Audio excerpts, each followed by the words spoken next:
burden this year has landed on moms. Many women have had to step back from their jobs to focus on their families. Men too, but more women than men, according to surveys. So what is the long-term impact of this all? Rachel Rinaldo, professor of cultural sociology at CU Boulder, joins us on this International Women's Day to talk about women doing so much. Good morning, Professor Rinaldo. Good morning. And I know you've studied gender a lot, so let me ask you first, is this a surprise that women picked up more of the load here? Well, it's not too much of a surprise given that women were disproportionately affected by job losses last spring. You may have heard that women lost over 5 million jobs in 2020, nearly a million more job losses than men.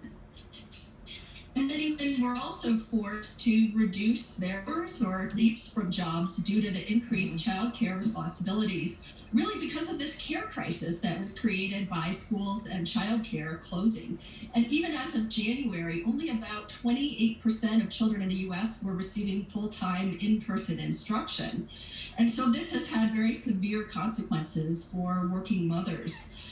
Working mothers have, on the whole, returned to work since the fall, but now many of them are really juggling that work with increased childcare and remote schooling responsibilities. And this is causing them a lot of stress and exhaustion, and it's likely to have long-term consequences for their careers and perhaps make it harder to advance. Yeah. And some women are also having to choose between work and caregiving. So if schools return to more normal next year, what else do we need? Do we need more universal preschool? And what can employers do to help women get back to the workforce as things sort of return to normal?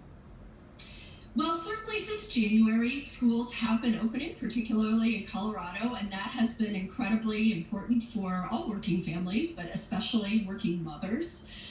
But job flexibility is certainly very important here. And among the parents that I interviewed, those who were able to split the workload a little bit more equitably at home tended to have both partners having more flexible jobs, as well as commitments to having equity in the household.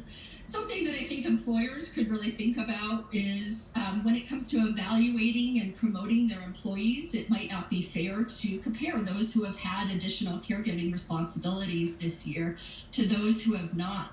But beyond that, absolutely affordable childcare, affordable preschool, these are crucial for supporting working women and working families generally.